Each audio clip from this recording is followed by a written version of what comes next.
paham yang lain, paham orang lain, berarti kita pinter. Tapi memahami dirimu sendiri itu lebih dari pinter. Itu namanya bijaksana. Assalamualaikum warahmatullahi wabarakatuh. Bismillahirrahmanirrahim. Alhamdulillahirabbil alamin. Assalatu wassalamu ala asyrafil anbiya'i wal mursalin Sayyidina wa maulana Muhammadin wa ala alihi wa ashabihi wa man tabi'ahum bi ihsanin ila yaumiddin. Amma ba'du. Di Taoisme misalnya itu, dari kitabnya orang Tao itu, bijaksana itu kalau dari Tao sumbernya 3. Charity, simplicity, humility. Murah hati, sederhana, rendah hati. Itu kalau versinya Tao. Kalau ingin lihat orang ini bijaksana apa tidak, parameternya 3. Murah hati, sederhana, dan humility. Humility itu rendah hati. Berarti orang sombong pasti tidak bijaksana. Orang hidupnya berlebihan, bermewahan, tidak simple, pasti tidak bijaksana. Dan orang yang tidak murah hati, mahal itu bisa, murah hati itu bisa fisik, bisa non fisik. Kan ada orang yang mahalnya setengah mati, dinego tidak bisa. Pak mbok sama teman, jangan kaku-kaku gitulah, tidak bisa, ini sudah. Nah itu kan tidak murah hati namanya. Pak kan kita satu daerah, Pak mbok nilainya mbok jangan pelit-pelit gitu. Oh tidak bisa, aturannya begitu. Itu kan jenis mahal juga. Kalau kamu pakai bahasa istilah jual mahal ya termasuk itu. Alamu sama teman salah dikit gitu aja mbok dimaklumi, tidak bisa, ini hukum, ini harus ditegakkan. Nah, itu juga termasuk jenisnya jual mahal. Jangan mahal-mahal sama orang lain. Jangan sampai kita nanti dimahali oleh Allah, kita sumpek lagi. Kalau Allah jual mahal, mungkin sholatmu gak sah terus. Wah, kurang syarat, rukunnya kurang, itu wudumu.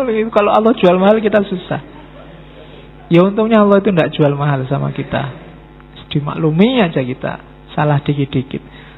Jadi ayo kita murahi teman-teman kita, murah hati. Dan simplicity, sederhana. Kemudian humility, rendah hati. Ada bait-bait dari kitab Tao yang bagus, saya kutip di situ. Knowing others is intelligent. Knowing yourself is true wisdom. Mastering others is strength. Mastering yourself is true power. Paham yang lain, paham orang lain, berarti kita pinter. Membaca masyarakat, membaca fenomena Indonesia, membaca temanmu, membaca apa namanya, kamu bisa baca, itu pinter. Tapi memahami dirimu sendiri itu lebih dari pinter. Itu namanya bijaksana. Kamu tadi ngomongnya pas, perbuatannya pas, pengetahuannya pas. Itu kan ketika kamu paham siapa dirimu. Tadi saya bilang, ngaji jam 1 ya, mungkin bagi orang tertentu mending ngaji jam 1 daripada jam 8. Waduh, kalau jam 8 saya masih harus nongkrong di luar, Pak. Ini jatahnya ngangkring sama ngopi-ngopi, Pak. Nanti Pak jam 1 saya baru ininya cerdasnya keluar. Saya biasa melekan nonton bal-balan misalnya.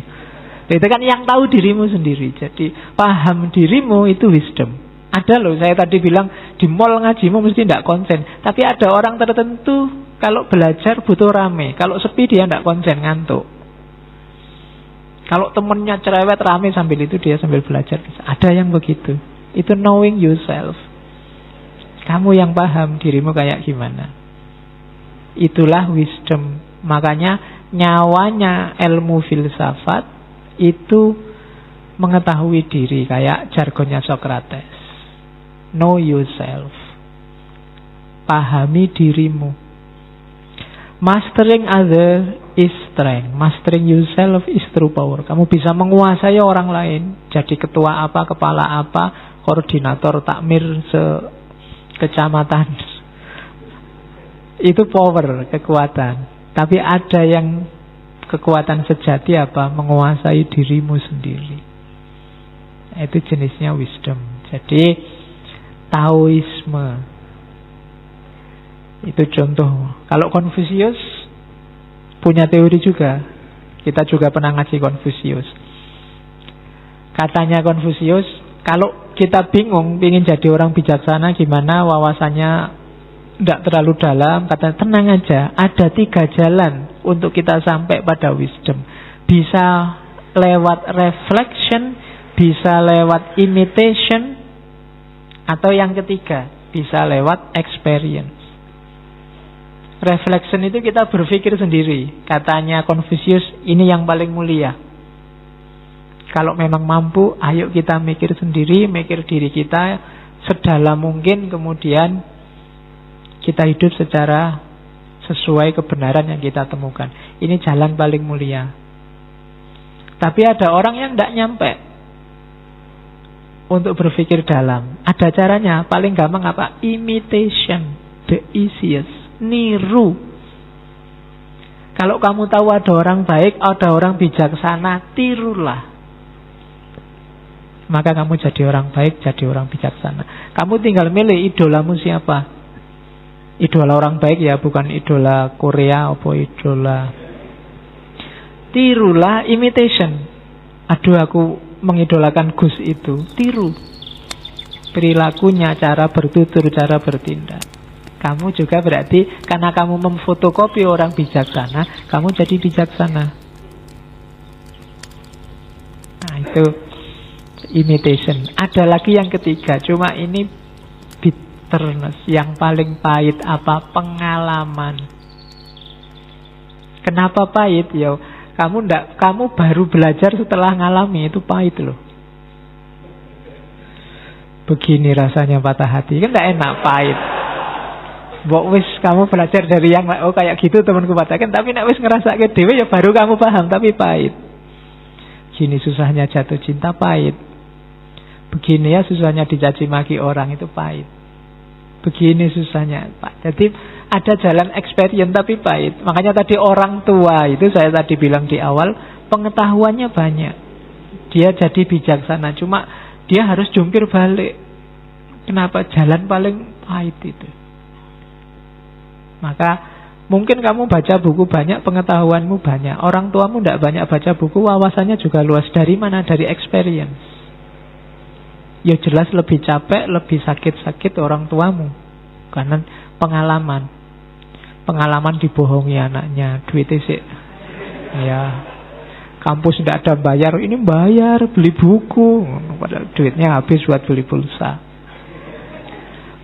Jadi orang tuamu ya ngerti lah. Orang tuamu biasanya nggak mikir alasan. Yang penting anakku lagi butuh duit, dikasih alasan apa aja, diyani aja. Ya, karena mungkin orang tuamu ngalami yang pahit-pahit, dia pengen anaknya ndak ngerasa pahit. Tapi anaknya ya kaya ngono. Oke, jadi itu Confucius, contoh wisdom dari negeri Cina. Oke. Saya tadi janjinya sak jaman ya, kurang 1/4. Ini jargonnya Socrates. The only true wisdom is in knowing you know nothing. Ini banyak dikutip di mana-mana. Jadi ada shortcut hari ini. Kalau kamu memang minat masuk ke dunia kebijaksanaan, ingin jadi orang bijaksana, ada jalan gampang. Merasalah jadi orang yang tidak tahu apa-apa. Itu pasti kamu bijaksana. Orang yang merasa tidak tahu itu yang pertama pasti tidak minteri. Yang kedua dia pasti siap untuk selalu belajar. Tidak mungkin dia menghakimi orang lain, menyalah-nyalahkan orang lain, menyesat-nyesatkan orang lain. Karena dia merasa aku itu tidak tahu. Ini mahal, kelihatannya simpel. Mungkin kamu kutip di mana-mana, tapi dijalankan berat. Merasalah bahwa kamu tidak tahu. Kalau tidak percaya, kamu baca postingan Facebookmu selama ini, timeline ke belakang aja. Nadanya mesti nada kamu minteri, merasa kamu tahu, merasa kamu ngerti. Iya. Karena kalau kamu tidak ngerti, mesti tidak posting apa-apa. Begitu kamu posting, pasti kamu merasa ngerti. Itu salah satu parameter bahwa tidak, justru kebijaksanaan itu diawali dari kamu jangan merasa tahu dulu. Karena kalau kamu sudah merasa tahu, kayak gelas yang sudah ada isinya, ya kamu tidak akan berubah dari situasimu hari ini. Karena apa? Tidak ada isi baru yang bisa masuk. Isi lama masih penuh. Bahkan Allah juga mungkin tidak bisa masuk dalam dirimu. Kamu penuh tentang konsep-konsepmu sendiri tentang Allah. Tuhan Allah sendiri malah sampai nggak bisa masuk. Sumpek di dalam ini, isinya macam-macam. Nah, kosongkan dulu deh. Cara ngosongkannya bukan kok, oh ilmu ini tak buang semua berarti Pak. Ya enggak.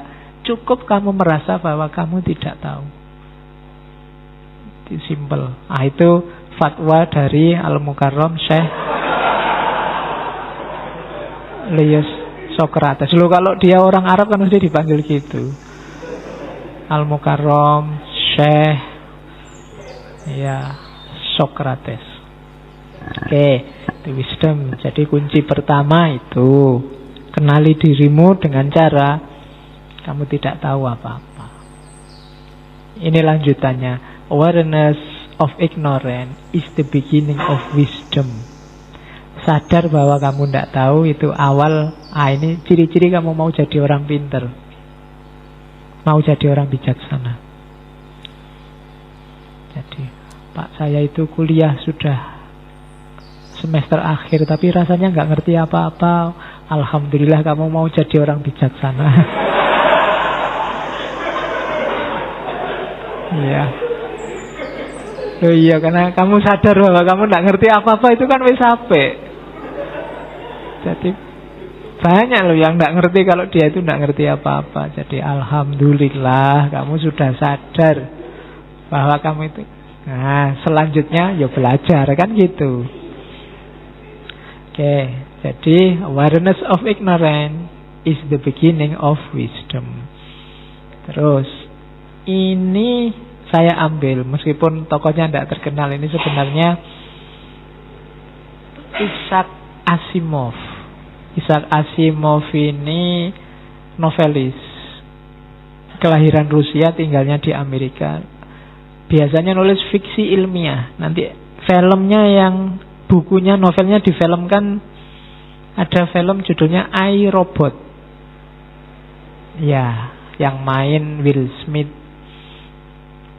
Oke, ya saya tidak tahu kalian apa ngikuti dunia perkembangan film. Sekali-sekali yang suka filsafat nonton film jenis-jenis ini. Yang apalagi yang suka jenis-jenis artificial intelligence. Itu banyak film-film barat konotasinya ke sana. Bukan yang jenis Wonder Woman, Spider Woman. Ya, itu bukan fiksi ilmiah, itu asli fiksi. Tidak ada teorinya. Katanya Isaac Asimov, hari ini itu problemnya ini loh. The saddest aspect of life right now is that science gathers knowledge faster than society gathers wisdom. Problem paling menyedihkan dalam hidup kita sekarang adalah ilmu, science gathers knowledge. Ilmu mengumpulkan banyak sekali pengetahuan, berlimpah-limpah. Apalagi sekarang ada Google yang maha tahu itu.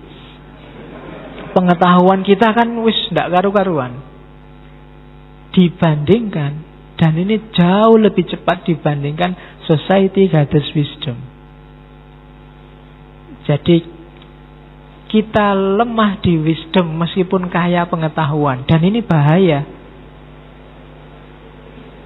Teknologi perang sudah canggih luar biasa, rekayasa genetika secanggih itu sekarang, pengetahuan luar biasa yang berkembang, tapi tidak imbang dengan wisdom kita. kedewasaan kita. Itu yang melahirkan fenomena menyedihkan. Agama yang begitu mulia, yang harusnya melahirkan peradaban yang begitu agung, kebalikannya. Melahirkan kekerasan demi kekerasan, melahirkan chaos-chaos, kacau-kacau. Kenapa? Pengetahuan kita berlimpah, tapi wisdomnya kurang. Cara kita beragama tidak dewasa. Jangan salahkan agamanya, kitanya yang tidak matang. Oke, untuk malam hari ini saya cukupkan sekian dulu. Mohon maaf kalau ada yang kurang berkenan, mungkin 1-2 kekurangan apa, mohon dimaklumi. Kalau ada kekhilafan, kealpaan yang teman-teman ngerti benernya seperti apa, ya silahkan disampaikan. Kurang lebihnya mohon maaf. Wallahul muwaffiq, wallahu a'lam bissawab. Wassalamualaikum warahmatullahi wabarakatuh.